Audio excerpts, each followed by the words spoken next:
On today's show, we have an electric car that goes more than 200 miles on a single charge, and it doesn't say Tesla anywhere on it. This is the 2020 Chevrolet Bolt, and it's coming up right now on Driving Sports TV.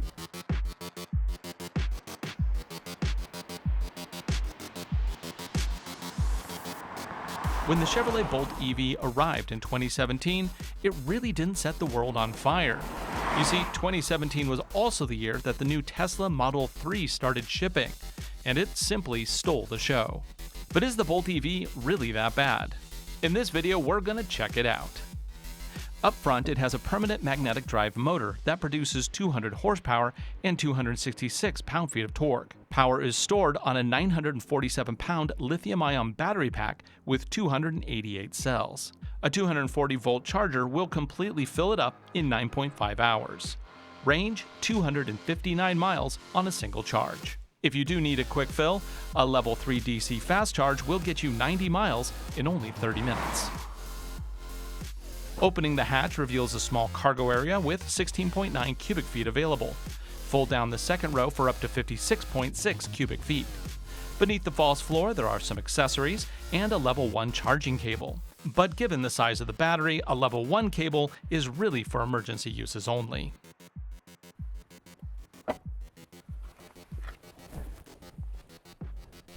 Second row is large enough for a regular sized adult. I'm 6'1", I got plenty of headroom.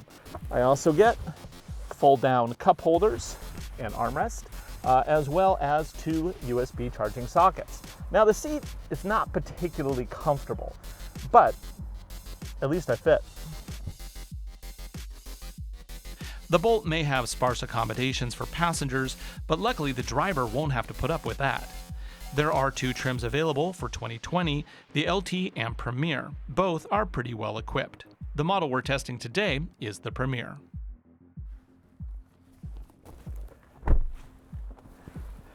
You know, the front here is actually kind of cool looking. I like this, I don't know what that is, that pattern that they have there. Also, when I power it on, I have this massive, wide, high-resolution display. As nice as it looks, functionality is kind of limited. You do get control over your seat warmers and management of radio and media, plus lots of data points about efficiency. But there's no navigation built in. For that, you have to rely on Apple CarPlay or Android Auto. You do get push-button hands-free control, which is nicely integrated. Find the nearest Starbucks. The closest one I see is Starbucks on 120th Avenue Northeast in Kirkland. Even though it doesn't support wireless device integration, it does offer wireless charging. But as you can see, it's a tight fit for this iPhone 11 Pro. If you have a larger phone, you would be out of luck. The available surround view camera system does look great on this display. It makes navigating tight parking lots a breeze. You normally don't get a setup like this on such a small car, but this isn't priced like your normal city runabout either. Electric still commands a premium.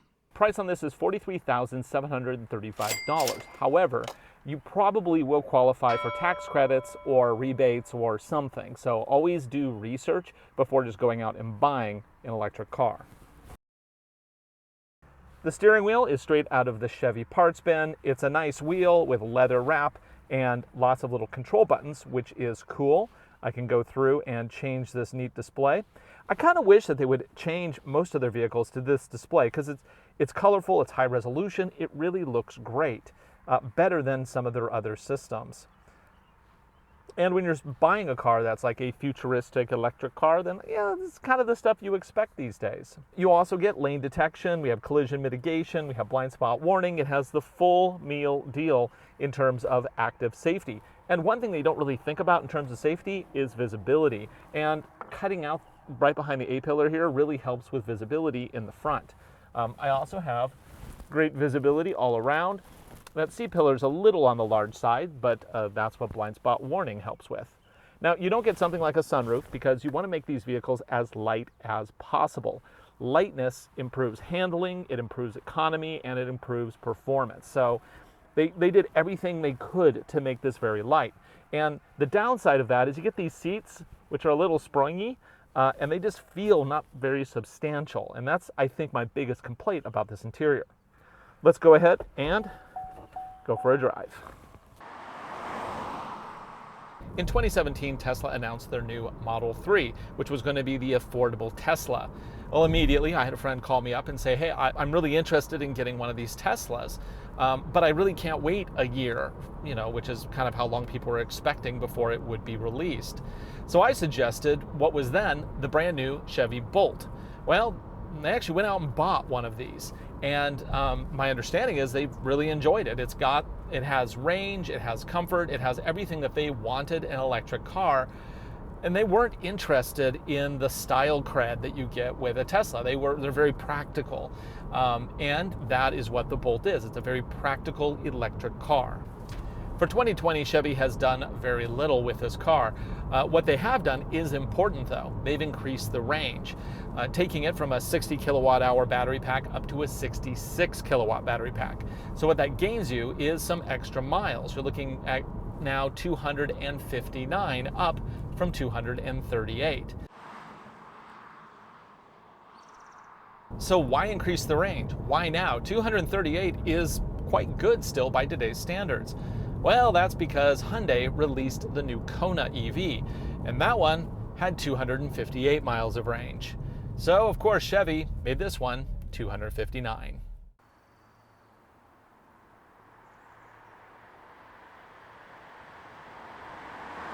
The model we're driving today is the Premier, which is the top of the line. This one has a large 10.2-inch high-resolution touchscreen display and also comes with those sweet 17-inch wheels, and the interior is trimmed in leather. Although this isn't the highest quality leather, but it'll do. I do like the leather on the steering wheel. That feels really nice.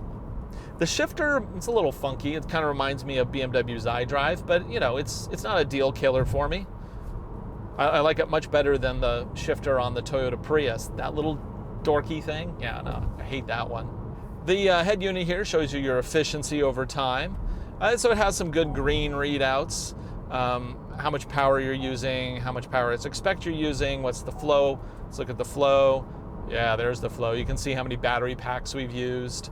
And then also whether or not, like when I put the brakes on, we can see a regen back into the system, all that fun stuff.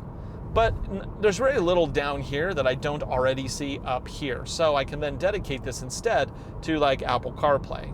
And if you want maps, yeah, that doesn't come with navigation. You have to use Apple CarPlay or Android Auto for their mapping application.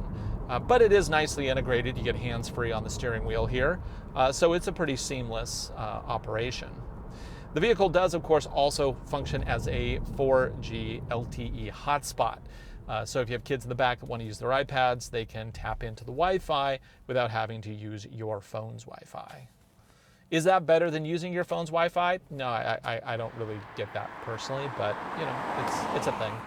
Mostly they include it so that they can have a full-time data telemetry to use with the OnStar system, which this of course has. You can subscribe to OnStar, or if you're in the event of a collision, it'll automatically call in an emergency vehicle to help out.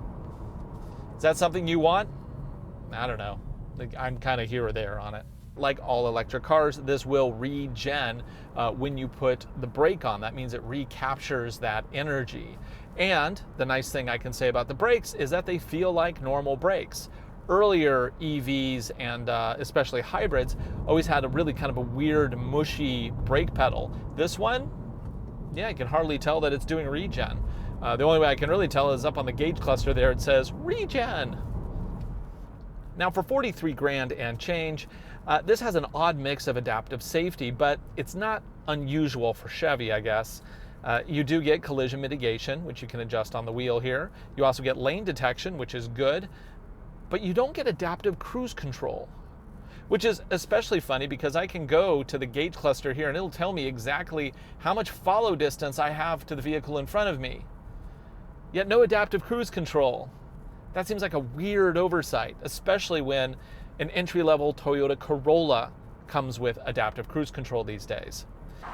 My favorite thing about electric cars is, of course, torque. And this vehicle has a lot of it. You're looking at 100% torque at 0 RPM. And as for horsepower, this puts out 200 horsepower. So this thing, even though it's small and kind of bland looking, it's certainly no slouch. Let's try a 0 to 60. Now, I'm going to put it into sport mode, which is going to use a lot of battery. I'm aware of that. but I think it's worth it. 3, 2, 1, go.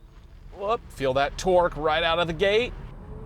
30, 40, 50, and 60. Yeah, it's pretty quick, but it's not like Tesla fast. I mean, Tesla does have modes where it just basically the battery right away. This one, it's still reasonable. Even the electric motor makes fun noises. Those little, it's very science fiction. I really enjoy driving electric cars for that reason. You really do feel like you're driving the future. And of course, no gas, no emissions. I mean, talk about a win-win.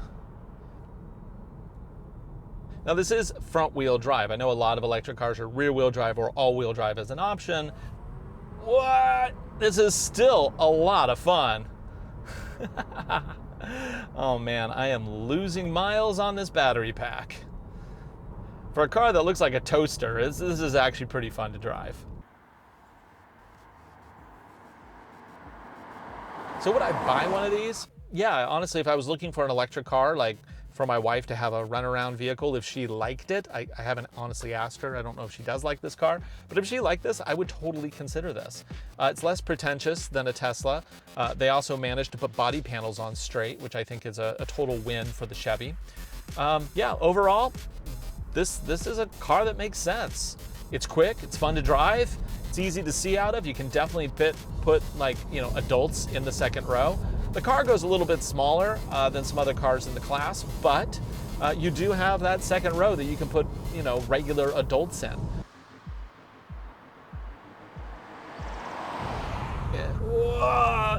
The hard tires definitely don't have a lot of grip. They definitely don't. But that's kind of what you got to expect in an EV. You know, anything that's super economical, they're trying to eke as many miles per gallon out of them as possible for their EPA scores.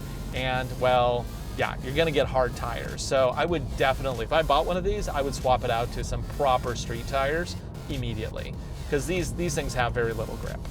For Driving Sports TV, I'm Ryan Douthit. This has been my look at the 2020 Chevy Bolt EV. With more range, it makes it even better. Still kind of goofy looking, but I think that's okay. Leave a comment below, which EV would you buy? Also, be sure to like, subscribe, and share our videos. We make them for you, and we hope you enjoy them. We'll see you next week.